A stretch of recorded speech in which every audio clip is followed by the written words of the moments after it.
منور يا صديقي، تسمح لي أسألك سؤال واحد؟ هل أنت بتفكر طول الوقت؟ يعني مثلا تخيل معايا واحد افتكر موقف حصل مثلا من 5 سنين أو جه على دماغه مثلا شكل واحد يعرفه. هل ده اسمه تفكير؟ هسيبك تفكر شوية، والإجابة هتعرفها معايا خلال الحلقة دي. السلام عليكم، معاكم عبد الله الشارع، وده برنامج تعالى نفهم. بنتكلم هنا عن كل ما يخص تطوير الذات وازاي ابقى انسان افضل كل يوم. فلو يهمك المحتوى شرفنا بالمتابعة، وبإذن الله نقدر نفيدك. عارف والله ان انا صدعتك بموضوع الفكرة والافكار، بس والله لو لم يكن الموضوع مهم لهذه الدرجة ما كنتش هعمل عنه الحلقات دي كلها. وبعدين يا صديقي، انت شايف ان احنا يعني بنقول معلومات انت ممكن تكون ما سمعتهاش قبل كده خالص، فبالراحة علينا لسه بنسخن. وبدون اي اطاله تانية، لو انت من النوع اللي بيحب يستمتع بحاجه وهو بيتفرج على الفيديوهات او الحلقات، فهات الحاجه اللي بتحبها وعايزك مركز معايا وتعالى نفهم. احنا بنستخدم كلمة تفكير على اي حاجة بتحصل في دماغنا وخلاص، وده غلط لان مش كل حاجة بتحصل جوه دماغك اقدر اسميها تفكير. دماغك ليه انشطة تانية. الفكرة احنا عرفناها قبل كده وليها حلقة كاملة خاصة بيها، شرحناها وشرحنا انواعها وتقسيماتها. لكن التفكير هو العملية اللي انت بقى هتعملها عشان تجيب فكرة او تشتغل على فكرة. الافكار دي ممكن تكون منتجه، زي ان انت تخيلت احتمال او وصلت لحكم، او ان انت حتى اخترعت حل، او ممكن تكون مكتسبه او مستقبله، زي ان انت شفت صوره، حصل موقف، حد بلغك بمعلومه. انما التفكير ده العمليه اللي هتطلع منها الفكره المنتجه، او تاخد فكره مستقبله اللي هي مكتسبه، يعني خدتها من بره، هتشتغل عليها عشان تطلع فكره تانية. طب ما برضو التفكير ده عبارة عن ايه؟ التفكير عملية يجريها العقل على فكرة انتجها او استقبلها، قد تشمل، عد معايا: فحص، ربط، اختيار، تفسير، مقارنة، تقييم، تعديل، استنتاج المترتب عليها، واختبار احتماليتها. ده معناه ان الفكرة هي المادة الخام اللي بتطلع من التفكير كمنتج او تخش كمورد لعملية تفكير تانية. تخيل معايا ان الامتحان بكرة ده في حد ذاته فكرة. انك تاخد الفكره تحط عليها اسئله زي مثلا ايه المواد اللي عليا، او انا مذاكر قد ايه منها، ولو انا ذاكرت ساعتين دلوقتي مثلا ممكن اخلص ايه.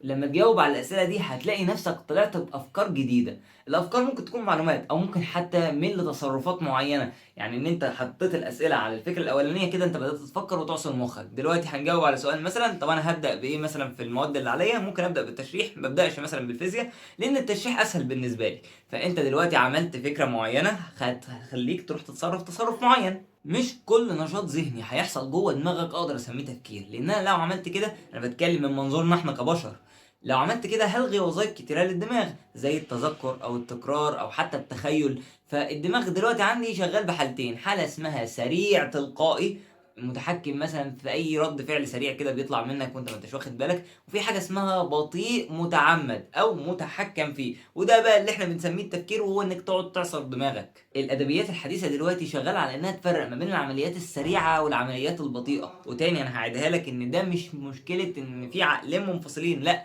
هي بتتعامل مع ان عقلك هو انسان لوحده بيفكر غيرك انت شخصيا وانت بتفكر. يعني التخيل والتكرار والتذكر اللي احنا قلناه يعد تفكير، واقدر اسميه تفكير، بس بالنسبه لمين؟ مش بالنسبه لك انت، بالنسبه لعقلك. انما انت التفكير بتاعك هو انك تعصر مخك عشان تعمل حاجه معينه او انك توصل لحاجه معينه. العالمين ستانوفيتش وايفانس بيقولوا لك ان العمليات السريعه دي عباره عن استجابات افتراضيه، حاجه متبرمجه فيك، حاجه بتطلع بسرعه بغض النظر عن المبرمج، اللي هو ممكن يكون انت اللي مبرمجه في نفسك او البيئه حواليك اللي برمجتها.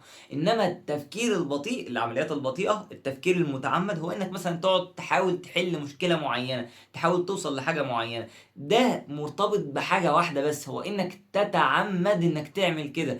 وبيعتمد على ايه؟ بيعتمد على البيانات او المعلومات اللي موجودة في راسك دلوقتي، اللي شغالة. ما هو انت مش هتفكر في حاجة مش موجودة، ده صعبة يعني حبتين. ولو تخيلت حاجة، انت بتتخيل حاجة بناء على المعلومات اللي في دماغك، يعني اكيد مش حاجة ملهاش وجود خالص، ما اتقالتش قدامك في ولا مرة. يعني الدماغ مش سهل عليه ان ينتج معلومة جديدة من الانج من الزيرو خالص. فبالتالي هي شغالة يا باشا على ذاكرتك، معتمدة في الأول وفي الآخر على الذاكرة. هرجع تاني واقول لك ان ده مش معناه ان كل العمليات اللي ذكرناها من تذكر وتكرار والخ ما اقدرش اسميها تفكير. لا، هي تفكير، بس ما بسميهاش تفكير شخصي، ما هوش تفكيرك انت، ده تفكير عقلك. لان بكل بساطه عقلك بيعمل كام عمليه جوه دماغك في الثانيه الواحده؟ الاف وملايين العمليات. هل انت واعي بيهم كلهم ومتحكم فيهم كلهم؟ اكيد لا. فدماغك بينقي وقت يفكر فيه سبحان الله غير الوقت اللي انت شخصيا بتفكر فيه. برضه لازم تفهم ان مش لازم التفكير طوالي يديك نتيجة او يديك حل. ليه يا باشا؟ في حاجه اسمها جوه كتاب فن اللامبالاه الحلقات الجحيميه، او ما نسميه بالدوران العقلي. هو انك تبدا بفكره وتفضل تلف تلف تلف وترجع تاني لنفس الفكره الاولانيه، ما عملتش اي حاجه من الاخر. مثالا، عندي واحد بيخاف من الغلط، فهو خوفه من الغلط يخليه مش عايز يعمل حاجه، ولو عامل حاجه هيبقى بيعملها هو خايف عشان ما يغلطش، فلما يغلط يزيد خوفه اكتر واكتر. هو كده ما حلش المشكله، هو رجع تاني خايف من الغلط اللي هو عمله، ولما يجي يعمل اي حاجه بعد كده ما برضه هيعملها وهو خايف لانه مش عايز يغلط. وهنا بكل بساطه، مش كل ما شغلت دماغك اكتر كل ما كانت النتيجه احسن. مش معناه ان دماغك هيتحسن، لا، المعضله مش ماشيه كده. التفكير انواعه كتير، يهمنا منه نوعين اتنين: تفكير منتج، ده فكره معين هتديله س يديك ص، ياخد ص يديك ع. وفي تفكير اسمه الدائري اللي احنا لسه قايلينه من شويه، تاخد نقطه وتلف وترجع تاني لنفس النقطه. فالموضوع مش كم مره شغلت راسك او قعدت قد ايه تفكر، هل السؤال بقى انت طلعت بايه من ورا التفكير ده. دي بقى نقطة فيصل ومهمة جدا لازم تفهمها. حتى لو وصلت لنتيجة من التفكير، مش معنى ان النتيجة اللي انت وصلت لها اللي هي فكرة يعني هتبقى احسن من الفكرة الاولانية. لان لو رجعنا تاني قلنا ان المنتج هي الفكرة، هتعدي على عملية اسمها التفكير. مين المصنع؟ ما دماغك. هل دماغك مصنع ما بيغلطش خالص؟ ما اكيد لا. بص حواليك يا عمنا، هتلاقي في الاف عملوا حاجات غلط. على فكرة هم فكروا قبلها، بس هم اختاروا ان هم يعملوا ده اعتقادا منهم ان المنتج اللي هم طلعوه كان صح. ده معناه ان التفكير ممكن يخدم الفكرة الغلط.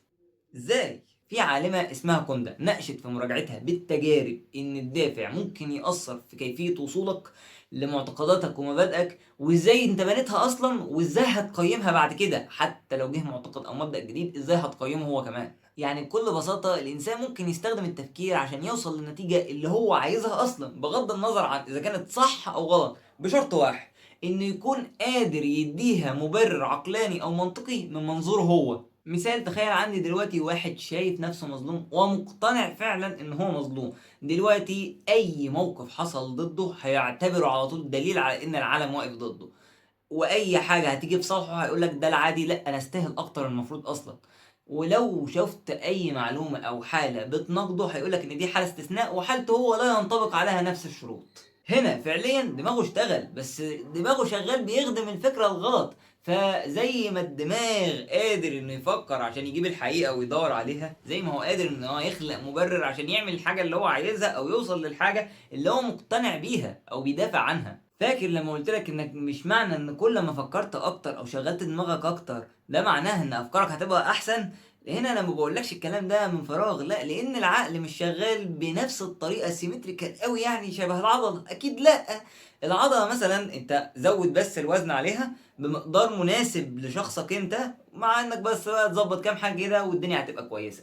لكن العقل والتفكير ما بيمشيش كده، لا. انت هنا لازم تاخد بالك من الجوده، لان الكميه ما بتساويش الجوده وما لهمش علاقه ببعض. هنا انت لو سقطت الجوده في تفكيرك انت هنا هتتسوح، والتسويحه مش ببلاش، التسويحه ممكن يكون فيها احيانا حياتك. ده واحد من اهم الفروق اللي ممكن تلاقيه ما بين مثلا اتنين محققين. مثلا محقق مثلا كده خد ملف القضيه واستلمها ايام معرفش يحلها، وواحد تاني هو نفس القضيه فتح الملف بس قرأه تلت ساعه بس، عرف هيروح يعمل ايه او هيحل القضيه ازاي، شاف مثلا منها قبل كده كتير، او هو عارف الدنيا هتمشي ازاي.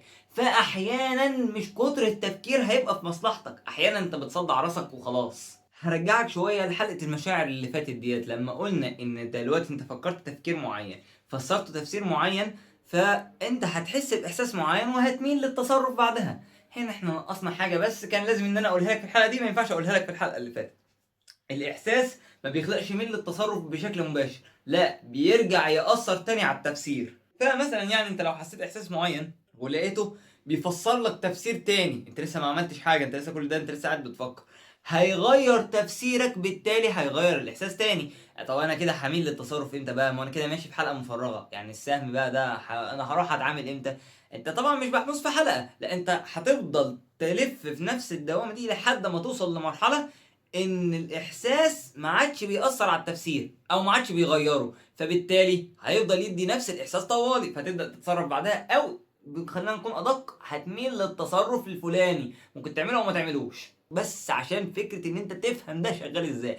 ده هو شغال ازاي، ان مخك لو انت جيت بصيت فيه هتلاقي فيه حاجات كتير. انا عمال بشرح لك حاجات وكل ده ممكن يكون شرح مخل، لان في نظريات العلماء كتير جدا. ربك بيقول في المصحف: وبأنفسكم افلا تبصرون. يعني انت بص لنفسك ده علم ما يتفوتش، عشان كده انا بحبه وقررت ان انا اتبناه كمجال. المهم نرجع يعني لموضوع الحلقه. انا هنا مش بقول لك فكر بايجابيه، التفكير بايجابيه حلو جدا ومفيش منه مشكله، بس الاهم هو انك تكون متحكم في عقلك وافكارك وتفكيرك. ما هو الفكره اللي عندك ديت انت هتفكر فيها اهوت، لازم تتعلم ازاي تفكر في اللي بتفكر فيه.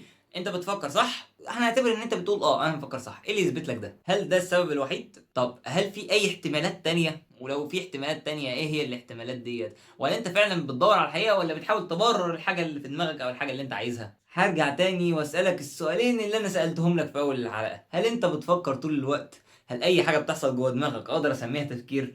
اكيد لا. طب وهل اي تفكير بيدينا نتيجه صح؟ برضه لا. كل ما افكر اكتر كل ما بقى تفكيري افضل؟ لا، مش بالضروره. ملخصا الفكره دي عباره عن شيء، محتوى، حاجه انت هتنتجها او تستقبلها، والتفكير عملية التعامل مع المحتوى ده. فانت طول الوقت بتنتج افكار، بتستقبل افكار، بتفكر في افكار، وعمال بتتأثر بافكار لحد ما الافكار دي هتخش جوه مشاعرك وهتشاركك في تكوين شخصيتك. فحاول دايما تسأل نفسك انت بتعمل ايه بالافكار اللي عندك دلوقتي. لحد هنا خلصت حلقة النهارده. لو عجبك الموضوع ما تنساناش من الاشتراك، ولو تعرف حد ممكن يستفاد مننا ابعت له الفيديو على طول. لحد ما اقابلك الاسبوع اللي جاي. شكرا يا صديقي المشاهد على الاستماع، ودمتم في رعاية الله، والسلام عليكم.